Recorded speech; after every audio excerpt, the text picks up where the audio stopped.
Hi hello welcome to post 360. నేను మీ Murali Rapalli. Telugu Desam party Mahanadu అనే programme నిర్వహించబోతుందంటూ వార్తలు వస్తూ ఉన్నాయి. నిజమే, ఈ నెల 25 తర్వాత మహానాడు నిర్వహించే అవకాశం ఉంది.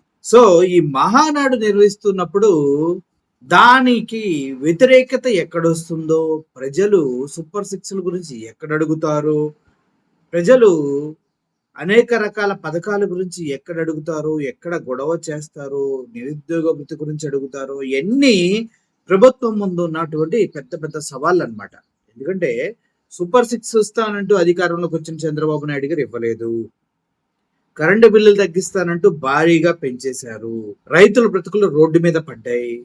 కనీసం అంటే కనీసం మెడికల్ కాలేజెస్ కి సీట్లు ఇస్తాంరా, మెడికల్ కాలేజ్ రెడీ చేసుకున్నట్టే ఆల్రెడీ కట్టిన మెడికల్ కాలేజెస్ లో కూడా ఇక్కడ మేము స్టాఫ్ ని అడ్జస్ట్ చేయలేం, మాకు మెడికల్ సీట్లు వద్దంటూ వెనక్కి పంపించినటువంటి పరిస్థితి. ఆరోగ్యశ్రీని తీసేశారు, రైతు బంధు ఇవ్వలేదు, అమ్మఒడి ఇవ్వలేదు. ఇలా చెప్పుకుంటూ పోతే కూటమి ప్రభుత్వం అనేక విధాల ప్రజల్ని మోసం చేసుకుంటా వచ్చింది. ఇచ్చిందేమో సంపద సృష్టిస్తా అన్నారు, చివరికి సంపద సృష్టించడం ఏమో కానీ 2 లక్షల కోట్లు అప్పు చేసి కూర్చున్నారు. అమరావతిని అభివృద్ధి చేస్తా అన్నారు. మళ్ళీ నేను కూర్చున్న వర్షానికి శాశ్వత శాసనసభ, శాశ్వత హైకోర్టు ఈ పునాదుల్లోకి వాటర్ వచ్చి చేరి మళ్ళీ ఎత్తిపోతల పథకం కింద మోటార్లు పెట్టి వాటర్ని తోడుతూనే ఉన్నారు. నిజంగా చెప్పాలంటే దారుణమైన పరిస్థితులు ఆంధ్రప్రదేశ్లో నెలకొన్నాయి. మొన్నటిదాకా ఋషికొండ కొట్టేసింది జగన్మోహన్ రెడ్డి, ఋషికొండ అన్నారు. కానీ పక్కనే ఉన్నటువంటి ఇంకో కొండని ఇప్పుడు కూటమి ప్రభుత్వం కూకటి వేలుతో సహా పెకిలించి వేస్తూ ఉంది. ఇవన్నీ చూస్తున్న ప్రజలకు అర్థం కాని విషయం ఏంటంటే, అధికారంలో ఉన్నప్పుడు ఒక విధంగా, అధికారంలో లేనప్పుడు ఒక విధంగా కూటమి ప్రభుత్వం బిహేవ్ చేస్తుందని వాళ్ళకి అర్థమైపోయింది. అదీ కాకుండా తిరుమల తిరుపతి దేవస్థానం దగ్గర నుంచి నిన్న జరిగిన సింహాచల దేవస్థానం దాకా మధ్యలో అనేకమైనటువంటి కూర్మావతార దేవస్థానం దగ్గర కూడా తాబేళ్లు ఇవన్నీ చనిపోవడం ఇవన్నీ జరిగినాయి. ఎన్నిటిని ప్రజలు మాట్లాడతారు. రేపు పొద్దున మహానాడు అని పెట్టి 3 రోజులు సభలు పెడితే ఎవడో ఒకడు తిక్కలోడో, తింగరోడో, ధైర్యవంతుడో, బలమున్నవాడో, లేదంటే విసిగిపోయిన వాడో, ఆడవారు ఎవరైనా వచ్చి అక్కడ మాట్లాడితే పరిస్థితి ఏంటి అని డిఫెన్స్ లో పడ్డ కూటమి ప్రభుత్వం ఇప్పుడు క్యాలెండర్, సంక్షేమ క్యాలెండర్ రిలీజ్ చేస్తామంటూ మాట్లాడుతున్నారు. ఎందుకంటే మొన్నటి వరకు ప్రతి జనవరిలో జాబ్ క్యాలెండర్ వస్తుందని చెప్పారు. జనవరి వచ్చింది పోయింది, జాబ్ క్యాలెండర్ అయితే రాలా. మళ్ళీ డిఎస్సి, మెగా డిఎస్సి అన్నారు, సంవత్సరం అయిపోయింది మెగా డిఎస్సి. మళ్ళీ ఇప్పుడు సంవత్సరం తర్వాత మళ్ళీ జూన్లో అంట ఎగ్జామ్ మెగా డిఎస్సి. ఇది మళ్ళీ జూన్లో అంటే వచ్చే సంవత్సరం కానీ వాళ్ళకి జాబులు రావు, వచ్చే సంవత్సరం కూడా వస్తే రావు, ఎవరికి తెలియదు. సో ఇలా చెప్పుకుంటే ప్రతి విషయంలో ఫెయిల్ అవుతూ 2 లక్షల కోట్లు అప్పు చేసినటువంటి కూటమి ప్రభుత్వం ఎవరికి ఒక్క అణా పైసా కూడా చెల్లించలే ఇప్పటిదాకా. రైతులకు కానీ, విద్యార్థులకు కానీ, ఫీజు రీఇంబర్స్మెంట్ కానీ ఏమీ చెల్లించలే. సో ఇప్పుడే మహానాడుకి శ్రీకారం చుట్టింది. రీజన్ ఏంటి? ప్యాచ్ వర్క్లు అనమాట. సో ప్రజల్లో ఉన్నది ఏంటి ఇప్పుడు అభిప్రాయం? ఆల్రెడీ ఎలక్షన్స్ టైంలో బాబు షూరిటీ భవిష్యత్తు గ్యారంటీ అంటూ ఇంటింటికి తిరిగి బాండ్లు ఇచ్చారు. బాండ్లు బాబు గారు చేస్తారు, ఈ 143 పథకాలు బాబు గారు చేస్తారు, బాబు షూరిటీ భవిష్యత్తు గ్యారంటీ అని బాండ్లు ఇచ్చారు. మరి ఏమైంది? బాబు షూరిటీ భవిష్యత్తు గ్యారంటీ ఏం కాల, అక్కడే ఉంది. చేతగాని ప్రభుత్వాన్ని ముద్ర ఎంచుకొని ఆ బాబు షూరిటీ లేదు, భవిష్యత్తు గ్యారంటీ లేదు, అక్కడే పడిపోయింది. ఆ బాండ్లు నాలెగ్గీసుకోవటానికి కూడా పని చేయకుండా పోయాయి. మళ్ళీ తర్వాత సంక్షేమ మేనిఫెస్టో అని మేనిఫెస్టో రిలీజ్ చేశారు. ఆ మేనిఫెస్టోలో కూడా ఇన్ని సంక్షేమాలు, అన్ని సంక్షేమాలు, బీసీ వాళ్ళకి, ఎస్సీ వాళ్ళకి, ఎస్టీ వాళ్ళకి, బిల్డింగులు, అసలు దోపిలకి ఘాట్లు కట్టిస్తాం, వాళ్ళకి ప్రత్యేకమైన బిల్డింగులు కట్టిస్తాం, అది కట్టిస్తాం, ఇది కట్టిస్తామని ఆ మేనిఫెస్టో అంతా చదివితే బుర్ర పాడైపోయింది. మనిషికి ఇన్ని అవసరాలు ఉన్నాయా? ఇంత దరిద్రమైన స్థితిలో మనిషి బ్రతుకుతూ ఉన్నాడా? ఇన్ని చేయాలా ప్రభుత్వాన్ని మనకే అనిపిస్తుంది. అటువంటి మేనిఫెస్టో రిలీజ్ చేశారు. మొత్తం 170 ఫెసిలిటీస్ ప్రజలకు ఇస్తామని చెప్పి, కానీ ఒక్కటి కూడా చేయాల. అంటే సంక్షేమం అంటూ మేనిఫెస్టో రిలీజ్ చేశారు, దాంట్లోనూ ఏమీ చేయాల.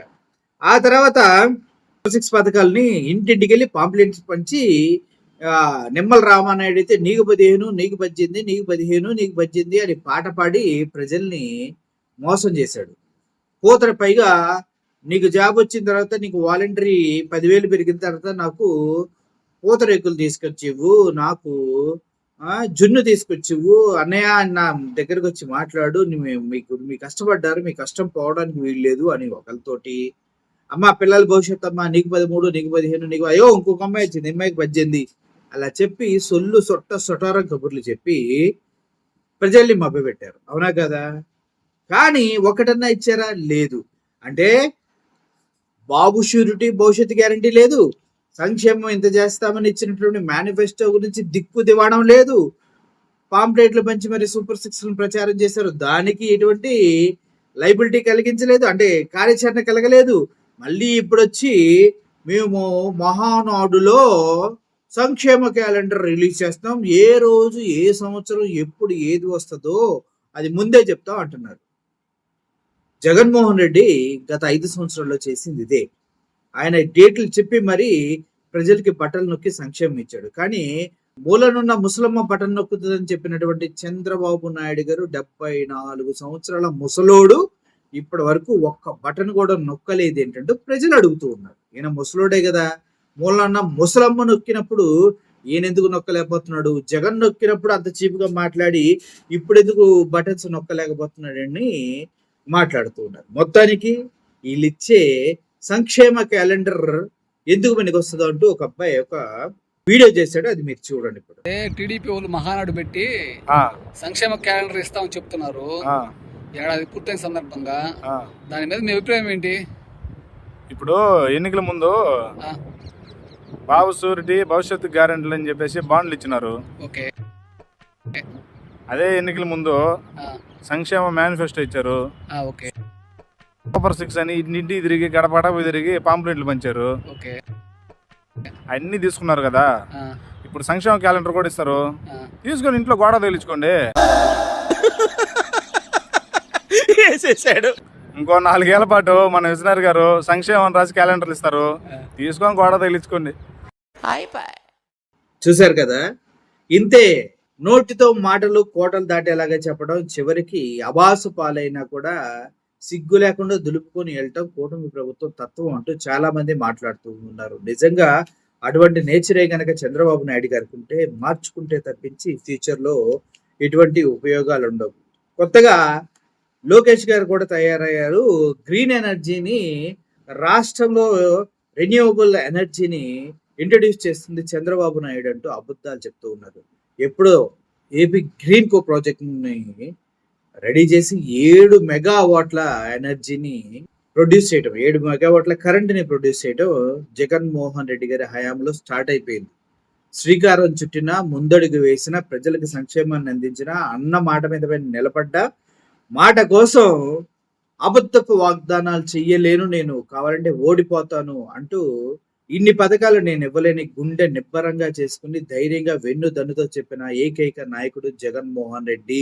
మాయ మాటలు చెప్పి అధికారంలోకి రాలేదు, అబద్ధాలు చెప్పి ప్రజల్ని మోసం చేయలేదు, చేతకాని వాగ్దానాలు చేసి చెత్త మనిషి అనిపించుకోవట్లేదు. ఆయన తెచ్చిన పథకాలని, ఆయన ఇచ్చినటువంటి సంక్షేమాన్ని డబల్ ఇస్తానని చెప్పి అట్టర్ ఫ్లాప్ పైన కూటమి ప్రభుత్వాన్ని ప్రజలు ప్రశ్నిస్తారు అనే భయంతోనే ముందస్తుగా ఈ ప్యాచ్ వర్క్ స్టార్ట్ చేశారు. ఈ ప్యాచ్ వర్క్ స్టార్ట్ చేసిన వ్యక్తిలో మన అచ్చెన్నాయుడు గారు కళ్ళజోడు పెట్టుకొని మరి కళ్ళబుల్లి కబుర్లు కన్ఫ్యూజ్ కాకుండా చెప్పుకుంటా వెళ్ళిపోయారు కదా. ఒకసారి ఆ వీడియో కూడా చూడండి. ఈ 12 మాసాల్లో ఏ నెలలో ఏ సంక్షేమ పథకం ఇస్తాం, ఏ తారీఖుని ఇస్తాం అనేది ఒక సంవత్సరం క్యాలెండర్ కూడా వీలైనంత త్వరగా ముఖ్యమంత్రి గారు సంక్షేమ పథకాలు ఏదైతే సూపర్ 6లో కానీ ఏదైతే మనం హామీలు ఇచ్చామో ఒక్కొక్క మంత్ ఒక్కొక్క సంక్షేమ పథకాన్ని అమలు చేయాలని 12 మాసాలు క్యాలెండర్ కూడా వీలైనంత తొందరగా ఇస్తామని చెప్పి సందర్భంగా తెలియచేస్తున్నాను.